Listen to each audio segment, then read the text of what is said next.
Rahim. Em nome de Deus, o Clemente e Misericordioso, que a paz de Deus esteja com o profeta Muhammad e seus companheiros. Pedimos para Allah subhanahu wa ta'ala que nos guie, que aquele que Allah guia ninguém desvia, e aquele que Allah desvia ninguém guia. E pedimos para Allah subhanahu wa ta'ala que ajude a gente a alcançar o Ramadã, porque aquele que alcança o Ramadã, ele terá grandes recompensas se direcionar essas obras somente para Allah subhanahu wa ta'ala. O nosso assunto hoje, o que anula o jejum. Coisas que o jejuador não deve fazer, pois anulam o jejum, são as seguintes. Inshallah, nós vamos estudar junto as seguintes atitudes, ou que seja as seguintes práticas que podem anular o jejum. Procurando, como nós dissemos, alcançar o Ramadã e fazer um jejum perfeito, um jejum que agrade Deus, que é um jejum que alcançamos a satisfação de Allah, porque é a única adoração que Deus recompensa esta adoração por Ele mesmo. Que Allah escolheu a recompensa para Ele recompensar os jejuadores neste mês do Ramadã. Então, por isso, devemos procurar praticar o jejum perfeitamente, para que nós alcançamos a satisfação de Allah e conseguimos ter a recompensa prometida de Deus. Então, o que nós não devemos fazer para não anular o nosso jejum?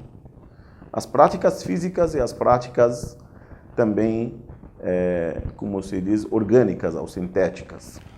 Comer e beber, Allah o Altíssimo disse: comei e bebei até que se distingua o fio branco do fio preto. O que é fio branco? O que é fio preto? O que Allah quer dizer com isso? O fio branco é a luz da aurora. A luz da aurora é o fio branco. O preto é a escuridão da noite. Quando inicia-se essa diferença, para distinguir qual que é o fio branco, consegue você separar o fio branco do fio preto. Não que muitas pessoas fazem hoje, pegam um fio branco, um fio preto, para ver se eles conseguem enxergar. Aí eles acham que aqui, nesse horário, começa o jejum. Não, o fio branco é a luz da aurora. E o fio preto é a escuridão da noite. Então, Allah disse no Alcorão, então, completai o jejum até a noite. Então, a gente agora determinou o tempo do jejum. O jejum inicia-se da luz da aurora até a noite, até o início da noite. O início da noite que os muçulmanos reconhecem como a oração do Maghrib, a oração do pôr do sol. Então, é o dia completo. Durante a luz do dia, durante o dia, não se come, não se bebe. E não devemos errar em entender que ao nascer do sol, muitos muçulmanos pensam que ao nascer do sol, iniciamos o nosso jejum. Mas não é ao nascer do sol. É bem antes da oração da alvorada. A oração da alvorada a chamada da oração da alvorada. Não, que muitas pessoas podem também adiar a oração e dizer que é da oração da alvorada. Não. No horário da chamada da oração da alvorada, hoje, graças a Deus, pela tecnologia, tem os calendários, tem os horários já determinados, que fica fácil. Mas estudando isso para entender melhor, para não ter essas dúvidas, então, da luz da aurora, para quem sabe quando que é a luz da aurora, ao que seja, olha o calendário que vai entender. Antes do nascer do sol, quase 1 hora e 15 minutos, ou até menos às vezes. Depende se estamos em estação do inverno ou estação do verão. Estação do verão. Então, por isso que nós devemos entender que não é do nascer do sol até o pôr do sol, nem até meio-dia. Então, o horário determinado por Deus, no versículo, da luz da aurora, distinguir esses dois fios até o pôr do sol. Isso é o tempo que é determinado por Deus para que nós praticamos o jejum. Agora, a outra prática que nós devemos aprender. No caso de alguém comer ou beber por esquecimento, seu jejum continua. Então, se alguém esquecer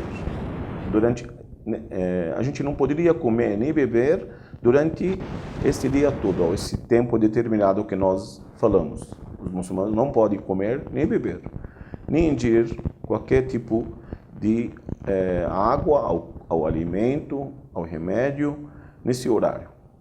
E se esquecer e comer ou beber, o jejum continua. Não quebra o jejum, tá?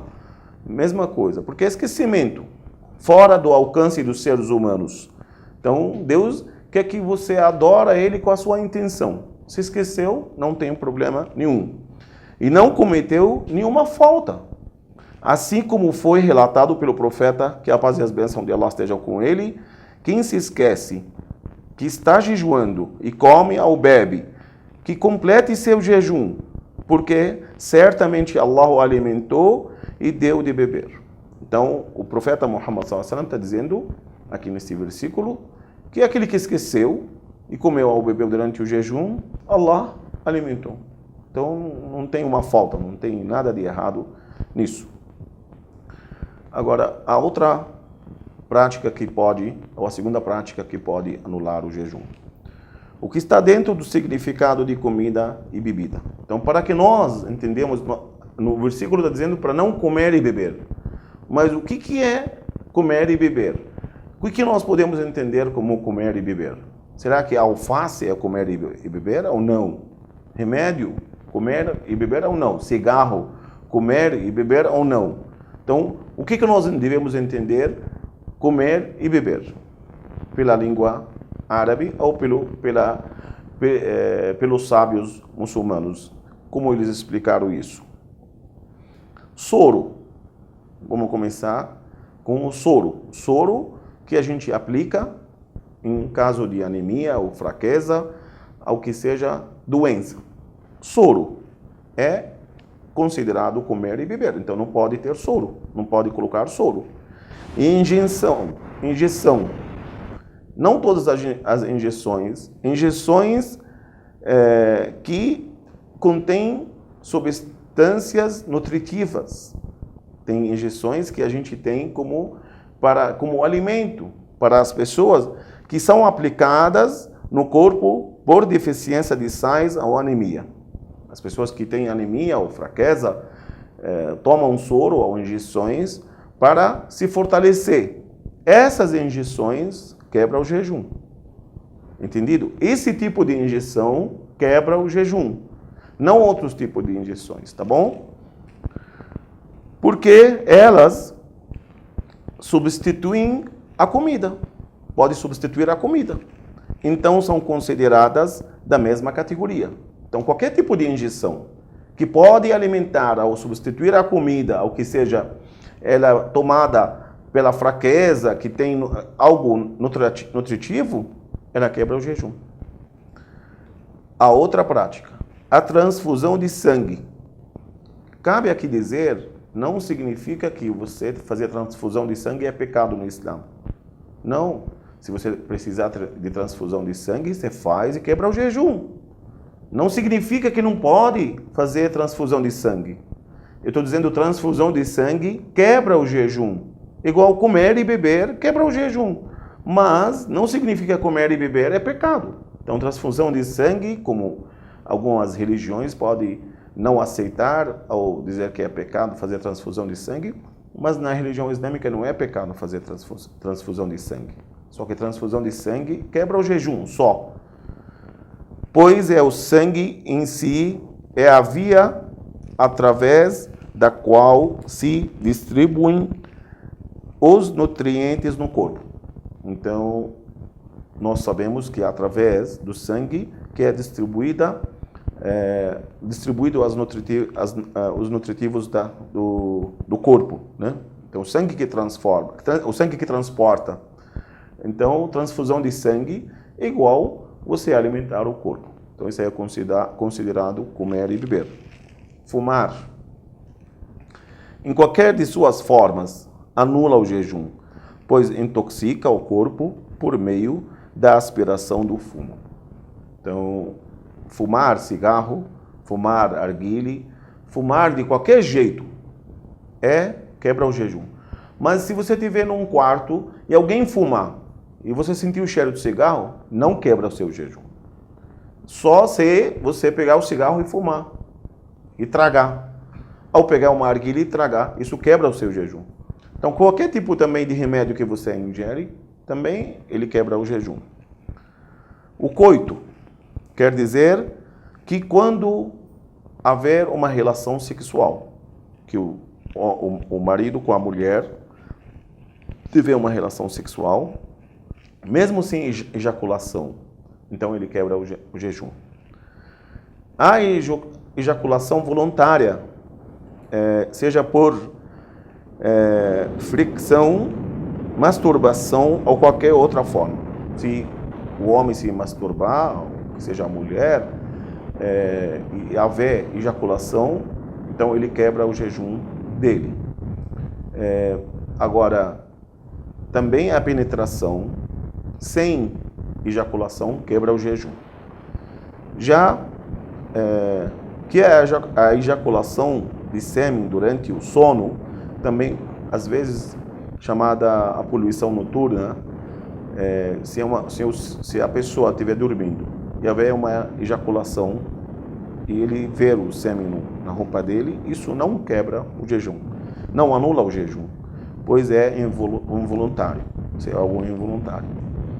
Está permitido que os cônjuges se beijem, sempre e quando saibam que poderão se controlar. Então, se o marido e a mulher se beijar, mesmo sendo na boca, não quebra o jejum. Isso não quebra o jejum. Mesmo que abrace, só que eles têm que ter o controle, se souber que se controlam para não ir em diante. Provocar vômito, uma outra prática.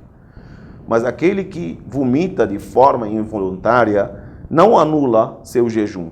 O profeta, que a paz e as bênçãos de Allah esteja com ele, disse: quem vomita enquanto está jejuando não precisa recuperar o jejum, mas aquele que induz o vômito deve recuperar.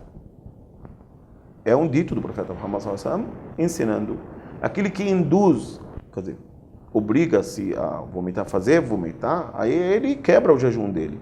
Mas se vomitar involuntariamente, não quebra o seu jejum. A menstruação, no caso das mulheres, haid, em árabe, e um sangramento pós-parto, que é chamado em árabe nifas. Se há sangue por alguém destes motivos, o dia de jejum da mulher é invalidado. Então, antes do pôr do sol, aconteceu que a mulher se menstruou.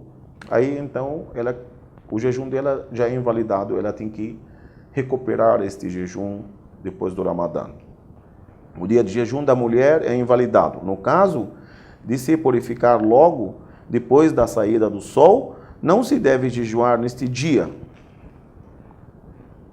Então, no caso de se purificar logo depois da saída do sol. Então, é importante essa informação também para as mulheres. A mulher conseguiu se purificar da menstruação ou do pós-parto depois da saída do sol, quando iniciou-se o dia. Ela não pode fazer este dia já também é invalidado. Não se deve jejuar neste dia. O profeta, que a paz e as bênçãos de Allah estejam com ele, disse: quando a mulher menstrua, não deve fazer a oração e nem jejuar. São duas práticas que ela não pode fazer. Ao passo que a hemorragia ou sangramento causado por uma enfermidade não anula o jejum.